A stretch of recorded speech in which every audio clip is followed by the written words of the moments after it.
Hello everyone. Today's topic is air pollution. इस air pollution के topic में आज हम डिस्कस करेंगे प्राइमरी एयर पोल्यूशन। जैसे कि हमने पहले पढ़ा, air pollution cause by both natural and man made sources and जो कि पोल्यूटेंट हैं हमारे प्रेजेंट होते हैं in a form of gaseous, finely divided solid और and in a liquid droplets. तो जो पॉल्यूटेंट्स हैं उनको हमने टू कैटेगरी में कैटेगराइज किया, primary and secondary pollutant. Primary pollutant जो डायरेक्टली एमिट होते हैं into the atmosphere from the source and they are harmful. Secondary pollutants जो कि फॉर्म्ड होते हैं इन atmosphere when primary air pollutant react with each other in the present and found in atmosphere or other air pollutants. The primary air these are primary air pollutants and react and convert into the secondary air pollutants. The major air pollutants are particulate matter, nitrogen oxide, sulfur dioxide, carbon monoxide, hydrocarbon, ozone. There are four major primary air pollutants. First, particulate matter, nitrous oxide, sulfur dioxide, and carbon monoxide. These are in their decreasing concentration or quantity in a atmosphere. Particulate matter. The term particulate matter represents all the atmospheric substance that are not gaseous or particulate matter. This particulate matter is solid particle and liquid droplets combined and form particulate matter. Particulate matter is small solid particle and liquid droplets are collectively termed particulate matter. Definition: according to definition, particulate matter is any substance except pure water that exists as a solid or liquid in a atmosphere under the normal condition and are microscopic or submicroscopic, but their size larger than 2 angstrom in diameter are known as particulate matter or PM. Sometimes particulate matter are also called aerosol. Aerosol, what is aerosol? Aerosol means solid or liquid droplets of microscopic size dispersed in gaseous media.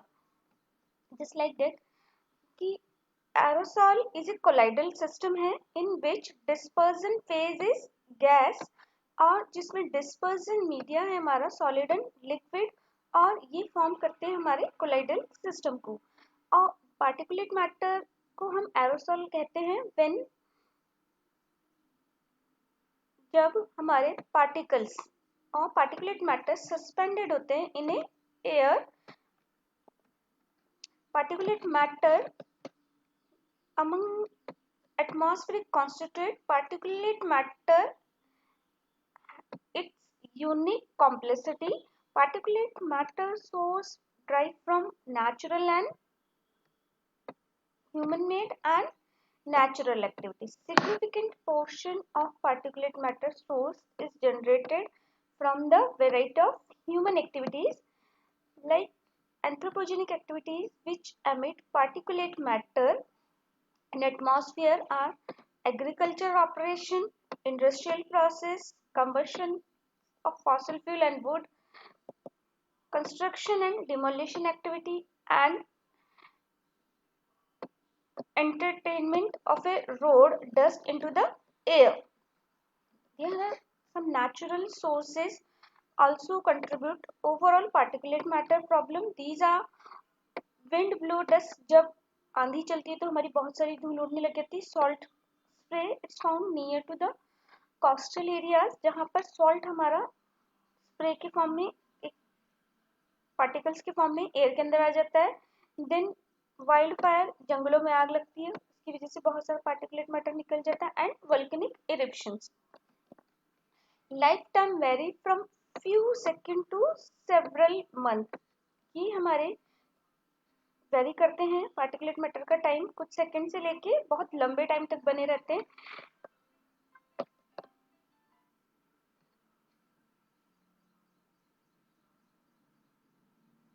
ये या तो directly chemical transformation के form में चल जाते हैं या secondary pollutant की फॉर्मेशन में हेल्प प्रोवाइड करते हैं। ये या तो सरफेस प्रोवाइड करते हैं या एज ए कैटलिस्ट बिहेव करते हैं। लाइक मेटेलिक पार्टिकल्स यूज होते हैं as a catalyst in a secondary air pollutant formation. Particle possess very large surface area and present site of absorption, जिसके ऊपर बहुत सारे organic and inorganic substance attach हो जाते हैं, जिसकी वजह से ये हमारे क्या करते हैं सेकेंडरी फॉर्मेशन के लिए एक तो साइट अवेलेबल कराते हैं and as a catalyst behave करते हैं। The most important physical property of particular matter is their size. जो इनकी साइज वेरी करती है 0.002 माइक्रोन से लेके 500 माइक्रोन इन डायमीटर हो सकता है। और पार्टिकुलेट मैटर जिनका साइज 500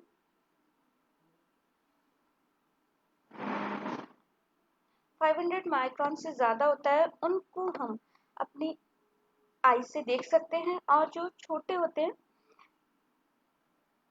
और जो 0.005 से छोटे होते हैं इनको देखने के लिए हमें इलेक्ट्रॉन माइक्रोस्कोप की जरूरत होती है। पार्टिकुलेट मैटर को क्लासिफाइड किया गया है अलग अलग बेसिस के ऊपर। एक है physical basis and chemical basis.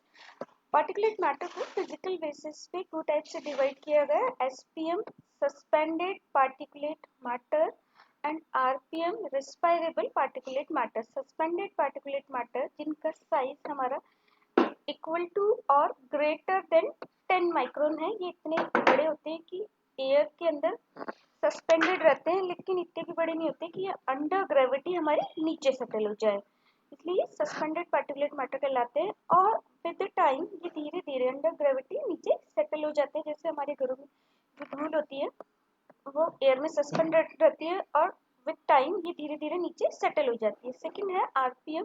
RPM are respirable particulate matter. इनका जो डायमीटर होता है लेस देन 10 माइक्रोन होता है। जो सस्पेंडेड पार्टिकुलेट मैटर के एग्जाम्पल है हमारे पास coal dust, fly ash, pollen and dust. Respirable particulate matter का जो साइज है हमारा 10 माइक्रोन या उससे भी छोटा होता है, और ये इतने छोटे होते हैं कि ये हमारे रेस्पिरेटरी ट्रैक्ट के अंदर एंटर कर जाते हैं और हार्मफुल इम्पैक्ट कॉज करते हैं। एग्जाम्पल इसका mist of fog, cement dust, oil fumes, bacteria and viruses.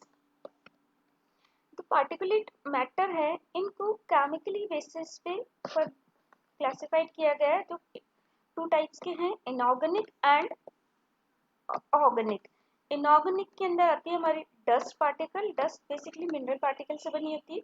Metal oxide, fly ash. Fly ash होती है अनबर्न कार्बन पार्टिकल्स, जो कोल के बर्न करने के बाद जो रेजिड्यू बच जाता है दैट इज फ्लाई ऐश। और ये इनऑर्गेनिक सब्सटेंस होता है asbestos. Asbestos natural occurrence mineral है। ऑर्गेनिक के अंदर स्मोक, जो हमारा काला काला धुआं निकलता है, स्मोक।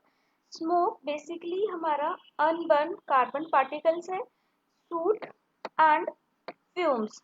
फ्यूम्स गैसेस है जो कंडेंस होके हमारी लिक्विड ड्रॉपलेट्स में बन जाती है, like oil fumes.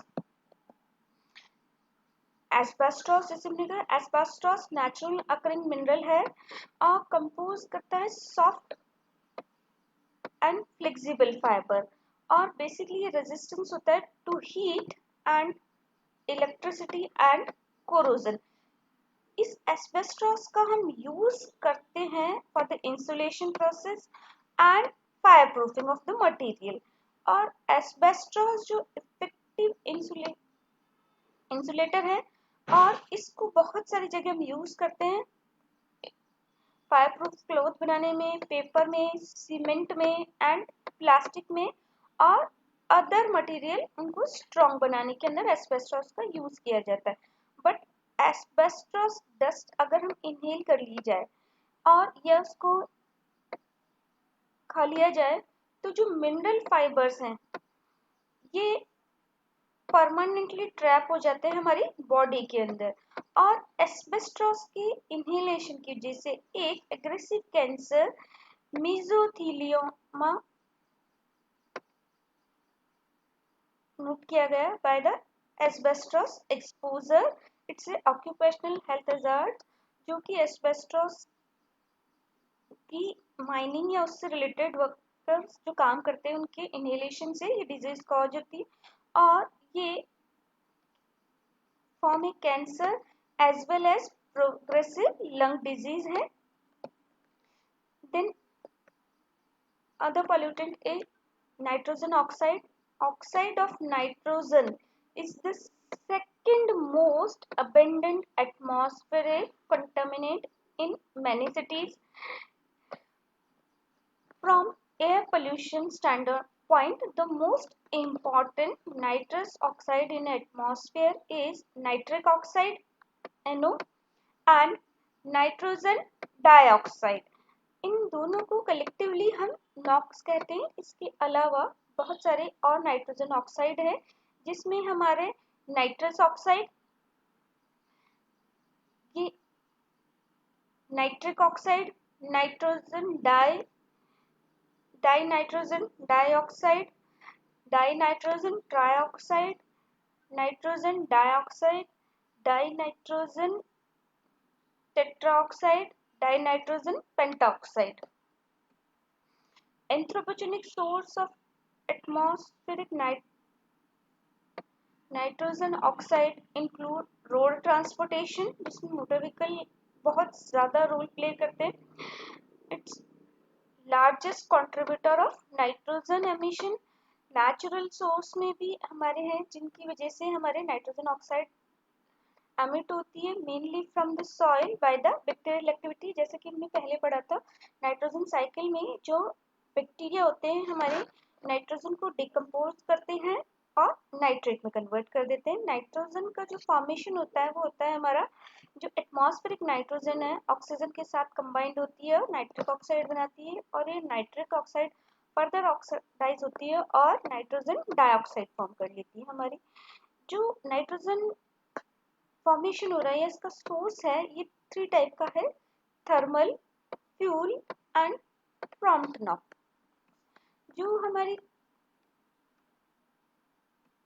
Thermal NOx है, thermal NOx basically high temperature पे बनती है, और जो हमारा टेम्परेचर जो होता है बिलो 760 डिग्री सेल्सियस पे ये हमारा फॉर्म होता है, जिसके अंदर हमारी नाइट्रोजन एंड ऑक्सीजन कंबाइंड होती है, फॉर्म करती है नाइट्रोजन ऑक्साइड। और ये बेसिकली होती है at the time of lightning. जैसे हमने नाइट्रोजन साइकिल में पढ़ा था कि हाई टेम्परेचर के ऊपर एटमॉस्फेरिक नाइट्रोजन, एटमॉस्फेयर के अंदर ये जो प्रोसेस होता है ये एटमॉस्फेयर के अंदर होता है, जहां पर नाइट्रोजन और ऑक्सीजन कंबाइंड होती है हाई टेम्परेचर पर और नॉक्स बनाती है, जस्ट लाइक लाइटनिंग जब बिजली कड़कती है, और ये बहुत कम कंट्रीब्यूट करती है। देन है फ्यूल नॉक्स। फ्यूल नॉक्स जो भी हमारा फ्यूल होता है, फॉसिल फ्यूल, वो कंटेन करता है सम अमाउंट ऑफ नाइट्रोजन। ये अमाउंट ऑफ नाइट्रोजन होता है क्योंकि उनके जो सेल पार्ट है उसमें नाइट्रोजन होता है, और जब ये फ्यूल फॉसिल फ्यूल में कन्वर्ट हो जाता है तो नाइट्रोजन भी उसके अंदर ट्रैप हो जाता है, और ये नाइट्रोजन जब इस नाइट्रोजन का कन्वर्शन किया जाता है विद प्रेजेंट इन फ्यूल, और ये कंबस्ट होके हमारी ऑक्सीजन के साथ रिएक्ट करके फॉर्म करता है हमारा नॉक्स। ये कहलाता है हमारा fuel Knox.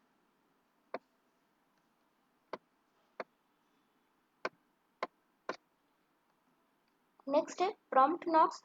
Prompt NOx basically ये भी नाइट्रोजन जो है हमारी वो कंबाइंड होती है with air with in the fuel. जो हमारी ये जो प्रोसेस हो रहा है, थर्मल जो प्रोसेस था वो एटमॉस्फेयर में हो रहा है, ये जो प्रोसेस हो रहा है हमारा प्रोसेस होता है सिमिलर प्रोसेस है, ये प्रोसेस होता है हमारा इन एग्जॉस्ट इंजन या जहाँ भी हमारा जो फ्यूल है उस फ्यूल के साथ हमारा एयर सप्लाई कर रहे हैं और एयर के अंदर 78% क्या है हमारे पास, नाइट्रोजन है।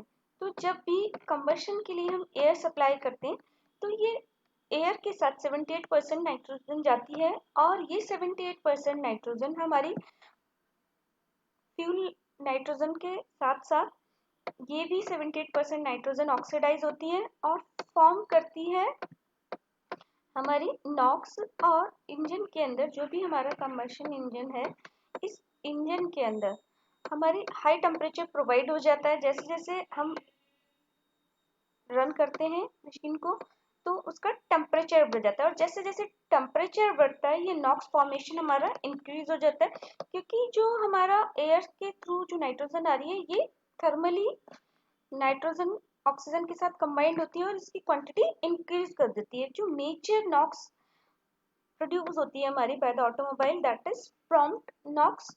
द प्रॉब्लम नॉक्स जो है वो बहुत ज्यादा प्रॉब्लम क्रिएट करती है। एक तो ग्रीन हाउस गैसेज है जिसकी वजह से ये ग्लोबल वार्मिंग कॉज करती है और डिफिकल्ट टू ब्रीदिंग है ये, दूसरा नेगेटिव इम्पैक्ट दिखाती है। दूसरा सेकेंडरी एयर पोल्यूटेंट फॉर्म करती है जिसमें मेजर एयर पोल्यूटेंट है photochemical smoke and nitric acid. ये प्राइमरी पोल्यूटेंट की कंपैरिजन में मोर डेंजरस है और जिनका लाइफ टाइम बहुत ज्यादा है। The next air pollutant is sulphur dioxide. ये बेसिकली कलरलेस गैस है और फ्यूमिगेंट ऑर्डर होती है। मेन सोर्स जो एटमॉस्फेरिक सल्फर डाइऑक्साइड का है basically it's arise from the fossil fuel combustion. कि हमने क्या बताया कि जो भी फॉसिल फ्यूल है प्लांट और एनिमल की डेथ के बाद कन्वर्ट हो जाता है वो फॉसिल फ्यूल में और वो कंटेन करता है सल्फर। ये साथ और ये जब सल्फर फ्यूल के साथ बर्न होता है और फ्यूल के साथ बर्न होकर ये बनाता है हमारी सल्फर डाइऑक्साइड।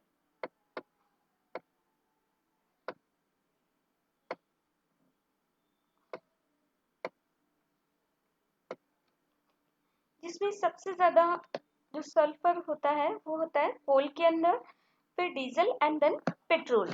और नेचुरल गैस सीएनजी हमारी सल्फर कंटेंट नहीं करती।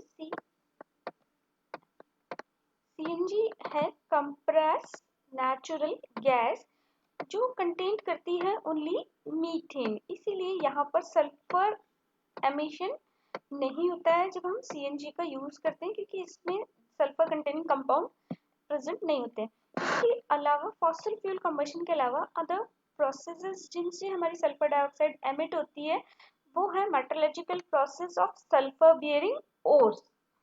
कि बहुत सारे ऐसे सल्फर कंटेनिंग ओर हैं जैसे जिनकी प्रोसेसिंग से सल्फर डाइऑक्साइड हमारी एमिट हो जाती है। ओपन बर्निंग और इंसिनरेशन ऑफ रिफ्यूज और म्यूनिसिपल सॉलिड वेस्ट, हम जो भी कचरा जलाते हैं उसकी वजह से होती है। इसके अलावा अदर सोर्सेज हैं जिसमें हमारी पेपर मैन्युफैक्चरिंग से सल्फर डाइऑक्साइड निकलती है और सल्फ्यूरिक एसिड प्लांट से हमारी सल्फर डाइऑक्साइड किक कर जाती है। It is the one of the dangerous air pollutant release as a sulfur dioxide because ये एक तो corrosive है, irritative है for the eyes, nose and lungs. The next pollutant is carbon monoxide. The major source of carbon monoxide in the atmosphere are man-made sources arise from a incomplete combustion of fossil fuel और malfunctioning of stove and space heating। ये हमारी बनती कैसे है? Initially carbon oxidise होता है, form करता है कार्बन डाइऑक्साइड। अगर एयर की प्रॉपर सप्लाई नहीं होती तो कार्बन डाइऑक्साइड फर्दर ऑक्सीडाइज होता है, रिड्यूस होता है और बनाता है हमारा कार्बन मोनोऑक्साइड। जो हमारी 60% कार्बन मोनोऑक्साइड है वो रिलीज होती है फ्रॉम द व्हीकलर एमिशन।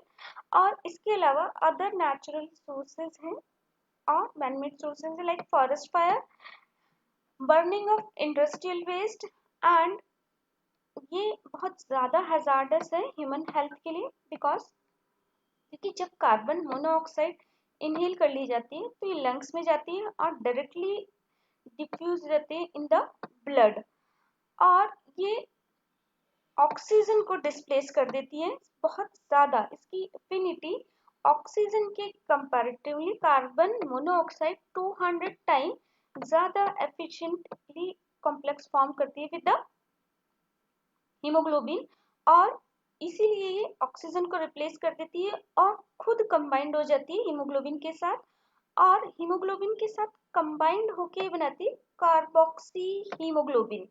ये कार्बोक्सी हीमोग्लोबिन जो है ये ऑक्सीजन कैरिंग कैपेसिटी को कम कर देता है, और जिसकी वजह से ऑक्सीजन डिफिशियंसी हो जाती है, और जो हमारा कार्बन मोनोऑक्साइड ये बाइंडिंग साइट जो है दैट इज फेरस, हीमोग्लोबिन की फेरस पे अटैच हो जाता है।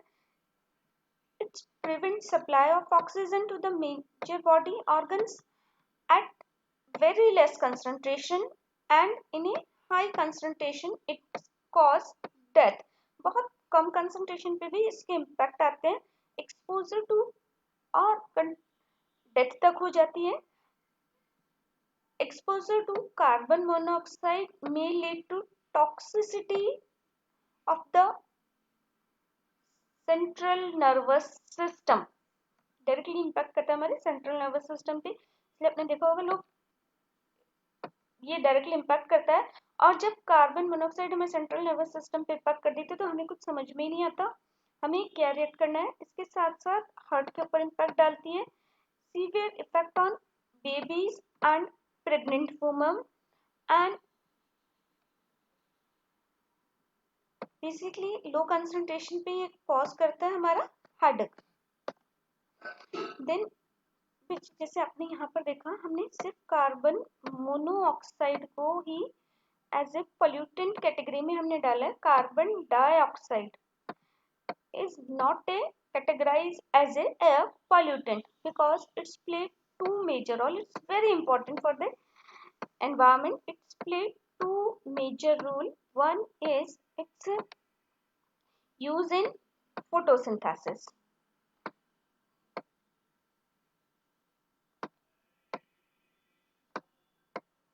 and second, carbon dioxide is a greenhouse gas and it's called greenhouse effect।